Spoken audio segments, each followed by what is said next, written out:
नमस्ते beautiful people, कैसे हैं आज आप सब लोग। आज हम एक बहुत ही खास मुद्दे पर बातचीत करेंगे, वो है मेंटल हेल्थ। क्या होता है ये मेंटल हेल्थ? हम इंसानों के लिए एक फिजिकल हेल्थ भी होता है और एक मेंटल हेल्थ भी होता है। फिजिकल हेल्थ पे तो हम हमेशा ध्यान देते आए थे, यानी कि हमें कभी बुखार हो जाए या फिर हमें खांसी आ रही हो, पेट दुख रहा है, सर दुख रहा है, तो हम कोई बीमारी हो जाती है, डॉक्टर के पास जाते हैं और उसमें हम कभी भी हिचकिचाहट महसूस नहीं करते हैं कि हमें डॉक्टर के पास जाना है और इस इलाज ढूंढना है इस बीमारी का। मेंटल हेल्थ एक ऐसी चीज है जिसके बारे में आजकल ज्यादा विचार विमर्श हो रहा है। पहले इतना नहीं होता था और हम उस पर इतना ध्यान नहीं देते थे। अभी जो ये कोविड का पैंडेमिक हुआ और हम सब लॉकडाउन में हुए, वैसे ही सबको ज्यादा स्ट्रेस होने लगा, तो काफी लोगों को पता चला कि नहीं, इस पे भी हमें ध्यान देना चाहिए क्योंकि इसका भी कुछ असर होता है सब पे। दुख की बात यह है कि काफी लोग सुसाइड कर लेते हैं, शायद इस रीजन से या कोई और रीजन से। जैसे सुशांत का आजकल बहुत पॉपुलर हो रहा है, न्यूज में बहुत आ रहा है कि इस वजह से हुआ, इस वजह से हुआ, वगैरह वगैरह। मगर स्टैटिस्टिक्स के हिसाब से कम 300 से 400 लोगों ने जनवरी से अब तक सुसाइड किया।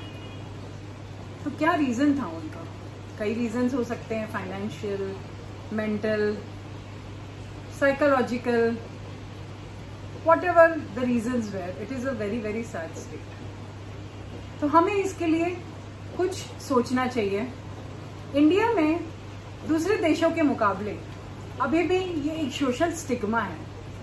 जैसे कोई बीमार होता है तो हम जल्दी से सबको पूछेंगे कौन सा डॉक्टर बताइएगा, ये डॉक्टर बताइए, हमको ये बीमारी हुई है, हमें जाना है, दिखाना है। मगर जब कोई आपके घर में बहुत उदास हो, बहुत दिनों से उदास हो, या बहुत ज्यादा गुस्सा आता हो, या ज्यादा सोता है, बहुत ज्यादा ही खुश रहता है, या कम सोता है एकदम, या आपको मालूम है कि कुछ ऐसा हो सकता है कि उनको कुछ लाइफ में ऐसे सर्कमस्टेंसेस आए हैं कि वो दुखी हो सकते हैं कोई बात पे, मगर हम उसको इग्नोर करते हैं और हम उन्हें यही बोलते हैं कि कोई बात नहीं, ठीक हो जाएगा, अरे सुबह सुबह सैर पे जाया करो, बाहर जाया करो, लोगों से बातचीत किया करो, सब कुछ लाइफ में ठीक हो जाएगा जल्दी ही।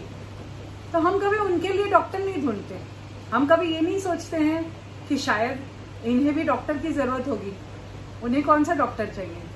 उन्हें चाहिए या फिर काउंसलर या फिर एक साइकियाट्रिस्ट जो उन्हें कोई दवाई दे सके या उनके रूट कॉज पे पहुंच सके कि उन्हें ऐसा क्यों हो रहा है। क्योंकि इसके काफी वजह होती है। इसकी फिजिकल रीजन भी हो सकती है, इसका साइकोलॉजिकल रीजन भी हो सकता है कि हम इतने इमोशंस में कितनी ज्यादा, हम या तो ज्यादा खुश रह रहे हैं या फिर हम एकदम दुखी रह रहे हैं। यानी कि हम एक नॉर्मल, जैसे कि हम जो समझते हैं कि एक नॉर्मल होता है, यानी कि ना ज्यादा खुशी। क्योंकि आपने देखा होगा आपकी लाइफ में भी कि बहुत बहुत खुश रहने से भी लाइफ बराबर नहीं चलती है और बहुत बहुत दुखी रहने से भी लाइफ बराबर नहीं चलती है। इसीलिए कहीं ना कहीं हमें फिर वो मेंटेन करना पड़ता है कि हम एक थोड़ा काम स्टेट में आए और हम राइट डिसीजंस ले पाए। तो इसके लिए हमें मेंटल हेल्थ बहुत जरूरी है। अगर हमें आगे बढ़ना है तो हमें अपने मेंटल हेल्थ का बहुत ध्यान रखना चाहिए और ये स्टिग्मा दूर होना चाहिए कि अगर किसी को कोई प्रॉब्लम आ रही है, काफी प्रॉब्लम्स की लंबी लिस्ट होती है इसमें, जैसे कि डिप्रेशन हो सकता है किसी को एंजाइटी रिलेटेड कुछ हो सकता है, किसी को पैनिक अटैक्स आ सकते हैं, किसी को और भी कोई प्रॉब्लम हो सकता है जो हमें नहीं समझ में आ रहा, बहुत ज्यादा गुस्सा आता है तो अपना कोई भी राइट डिसीजन नहीं ले पाता है लाइफ में।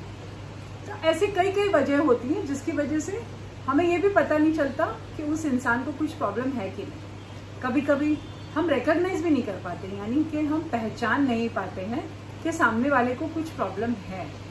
क्या होता है कि हम हमेशा सबके सामने हंसते बोलते रहते हैं, मुस्कुराते रहते हैं, मजाक मस्ती करते रहेंगे क्योंकि हमें अपनी एक इमेज मेंटेन करनी होती है और हम उसी के सहारे चलते हैं कि नहीं, हमें ये समाज में तो इमेज मेंटेन करनी पड़ेगी। अगर हम किसी को ज्यादा कुछ अपने अंदरूनी ख्यालात बताएंगे या फिर कुछ बोलेंगे तो शायद हमारा समाज बहिष्कार कर देगा, या फिर उसे अगर पता चला कि साइकियाट्रिस्ट या काउंसलर के पास हम गए हैं तो फिर तो हमारी थू हो जाएगी कि नहीं, इसको तो बड़ा मेंटल प्रॉब्लम है, इससे तो दूर रहो। कई बार ऐसा होता है कि इस वजह से हम जाते ही नहीं है किसी के पास में, और फ्रेंड्स एंड फैमिली भी यही सोचती है कि नहीं नहीं कोई ज़रूरत नहीं है इसको ले जाने की, ऐसे ही ठीक हो जाएगा, थोड़े दिन की बात है, कुछ नहीं हुआ है। और वो अंदर ही अंदर क्या हो रहा है उस इंसान के दिमाग में हमें पता भी नहीं चलता, और एक दिन वो कुछ ऐसा स्टेप ले लेते हैं जो हम सोचते भी नहीं है कि ऐसा हो सकता है। कभी कभी इसके और भी रीजंस होते हैं कि एक डिप्रेशन और एंजाइटी के फिजिकल रीजंस भी होते हैं, यानी कि हमारे हार्मोन्स। कॉर्टिसोल एक ऐसा हार्मोन है जो स्ट्रेस में हमारे बॉडी में हमारे ब्रेन न्यूरोट्रांसमीटर्स से भेजते हैं। तो कॉर्टिसोल हार्मोन की वजह से हम बहुत ज़्यादा स्ट्रेस में आ जाते हैं, बहुत ही ज़्यादा सैड हो जाते हैं, और फिर हम क्या करते हैं, सैडनेस में क्या करेंगे हम, कभी कभी कई लोग बहुत दुखी गाने सुनते हैं तो और भी ज़्यादा सैड हो जाते हैं, है ना।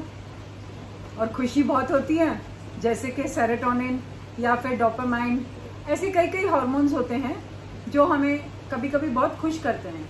तो ये भी एक ब्रेन हमारे साथ गेम खेलता है कि कभी हमें इतना खुश कर देता है कि हम सोच भी नहीं सकते, और हम हमेशा वो बहुत ज़्यादा खुशी में भी ऐसे सही डिसीजन नहीं ले पाते, और ज़्यादा दुखी में भी हम सही डिसीजन नहीं ले पाते। इसीलिए, या फिर ज़्यादा गुस्सा, तो हमें क्या करना चाहिए, तो ये सब चीज़ों के रूट कॉज तक जाने के लिए, यानी कि इसकी वजह क्या है, तो आज हमें ये पहचानना चाहिए। मतलब हमें ये सोचने की कोशिश करनी चाहिए कि आखिर वजह क्या है कि हमारे साथ ऐसा हो रहा है। अगर हमारे फ्रेंड्स एंड फैमिली भी अगर कुछ नहीं कर रहे हैं तो हमें खुद भी कुछ स्टेप लेने चाहिए। हम ले सकते हैं, क्योंकि सबसे पहले तो हम ही अपने आप की मदद करेंगे तो ही हमारा काम होगा। कोई दूसरों की मदद के लिए वेट ही करते रहेंगे तो नहीं होगा। इसके लिए सबसे पहले आपको डिसीजन लेना है कि क्या आप ठीक होना चाहते हो। वो ठीक होने के पहले भी हमें क्या करना है, सबसे पहला तो हमारा ये होता है कि हम एक्सेप्टेंस रखें, यानी कि हम एक्सेप्ट करें, कुछ चीज को हम माने कि नहीं, हमें कोई हेल्प की जरूरत है और इसमें कोई शर्म की बात नहीं है। अगर हमें हेल्प की जरूरत है तो हमें हेल्प लेनी चाहिए, और अगर हम ऐसे ही कुछ कर सकते हैं जिससे हम ठीक हो जाएं तो वो भी हमें करना चाहिए। कोई जरूरी नहीं है कि आपको साइकियाट्रिस्ट या काउंसलर के पास जाना ही पड़े कोई छोटी मोटी चीज हो। अगर बहुत गहरी होती है तो हमें शायद थोड़ी और बाहर की मदद लेनी पड़े। कभी कभी हम खुद भी कुछ अपने अंदर कुछ चेंजेस लाकर इस बारे में हम मंथन कर फिर हम ठीक हो सकते हैं, किसी से बात करके जो आपको सही कुछ आपके मन की बातें जिससे आप कर सके।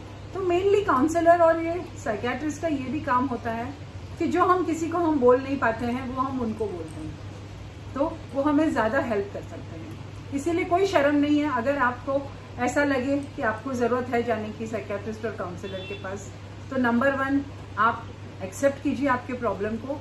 नंबर 2 आप प्लीज हेल्प के लिए जाइए, क्योंकि इसमें कोई शर्म नहीं है और आपको ठीक होना है अपने खुद के लिए और अपने लव्ड वंस के लिए, इसीलिए ये बहुत ही जरूरी है। इसमें कई रीजंस होते हैं, मैंने जैसे आपको कहा, किसी को एंजाइटी अटैक, किसी को पैनिक अटैक, किसी को ज्यादा गुस्सा आना।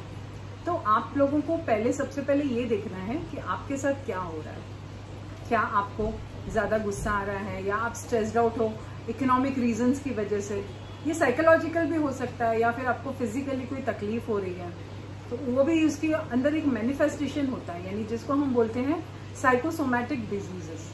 डिजीज का मतलब होता है डिस ईज, यानी कि हम जब ईज में नहीं है, हम जब कंफर्टेबल महसूस नहीं कर रहे हैं, यानी कि हमारी तबीयत खराब है। तो वो मेंटली भी हम ऐसे हो सकते हैं कि हमको कंफर्टेबल नहीं लग रहा है, और हम फिजिकली भी ऐसे हो सकते हैं कि हमको कंफर्टेबल नहीं लग रहा। तो ये दोनों चीजों पे इफेक्ट होता है, क्योंकि ये एक हार्मोन्स का गेम है। तो इस वजह से जो साइकोलॉजिकली आप समझिए कि आपको कोई इंसान ऐसा लगेगा कि नहीं, इसको तो कुछ भी नहीं हुआ है, ये तो बहुत ही हंसता गाता हुआ रहता है या रहती है, और कोई प्रॉब्लम नहीं है, चैन की बंसी बजा रहे हैं ये लोग, तो आराम से चैन से जी रहे हैं। मगर आपको पता नहीं है कि उसके माइंड में क्या चल रहा है, यानी कि साइकोलॉजी क्या है इंसान की। बचपन से लेकर के आज तक जो भी उनकी जिंदगी में हुआ है, उसके असर हमारे ब्रेन पर रह जाते हैं, यानी कि कुछ चीजें हम कभी नहीं भूलते। और जो चीज़ें हम नहीं भूलते हैं या फिर वो हमारा नेचर बन जाता है और हमें वो चीज़ की तकलीफ होती है जो हम अंदर दबा के रखते हैं कि हम किसी को बताना नहीं चाहते कि वो तकलीफ क्या है, और हम दुनिया में ये बताना चाहते हैं कि हम ठीक है, हमें कुछ नहीं हुआ है, मगर वो अंदर ही अंदर हमारे ऊपर कोई और तरीके से निकलती है। तो इसका रूट कॉज कुछ और भी हो सकता है जो शायद आप कुछ सालों पहले अपने अंदर दबाकर भूल चुके हो। उसे भी एक निकालना बहुत ज़रूरी होता है। अगर आप उसे भी नहीं निकालोगे तो आपका ये जो एक पैटर्न है कि आप हमेशा दुखी होगे, वापस सुखी होगे, वापस खुश रहोगे, वापस नहीं रहोगे, और आपको गुस्सा आता रहेगा, या फिर आप किसी के साथ चिड़चिड़ा बिहेव करोगे, आप है ना हैंडल नहीं कर पाओगे, यानी कि आपके लाइफ के डिसीजंस आप हैंडल नहीं कर पाओगे। तो क्या ये सही है? इसीलिए हमें मुद्दे तक पहुंचना बहुत ज़रूरी होता है, और उसके लिए अगर हमें मदद लेनी है तो उसमें कोई शर्म की बात नहीं है। तो प्लीज़ पहला ये टिप यही है मेरा कि आप एक्सेप्ट कीजिए कि कुछ है, आपको कुछ बात की ज़रूरत है, या आप कुछ किसी से बात करना चाहते हो, कोई बात जो आपके दिल में दबी हुई है जिसकी वजह से आपको साइकोलॉजिकल असर हो रहा है। कई लोगों का जैसे कोई प्लेन का फोबिया भी होता है, एग्जाम्पल दे रही हूँ आपको, कि हम प्लेन में नहीं होते हैं, हम नहीं जा सकते, हमें बहुत क्लॉस्ट्रोफोबिया होता है। इसकी भी हम दवाइयाँ देते हैं कि चलो ये दवाई से आप ठीक हो जाओगे, या फिर आप लेते रहो। तो वो दवाइयों का भी जैसे हम किसी ने साइकेट्रिस्ट ने सेरोटोनिन भी आपको अगर दी है तो थोड़े वक्त के बाद क्या उस दवाई को ही आप जिंदगी भर लेते रहोगे? तो आप एक खुश के एक लेवल में ही रहोगे। फिर अगर आप उससे थोड़े से भी डाउन होगे तो आप बोलोगे नहीं हमें तो और लेनी पड़ेगी, ये लेवल में रहने के लिए हमें लेनी पड़ेगी। तो वो भी सही नहीं है। इसीलिए हमें अपने आप को ही ढूंढना है, और अपने आप ही हमें जब तक हो सके अगर हम खुद कुछ कर सकते हैं, क्योंकि सबसे पहले हमें अपनी मदद करनी पड़ती है। तो जब अगर हम कर सकें तो हम जरूर करेंगे, और जब हमें हेल्प लेनी पड़े तो हम हेल्प भी लेंगे। तो हमें ये दोनों चीज एक्सेप्ट करके आगे मूव ऑन करना है, और इस स्ट्रेस लेवल से, ये जो एक साल जो हमें बहुत स्ट्रेस दे रहा है उसमें से हमें निकलना है।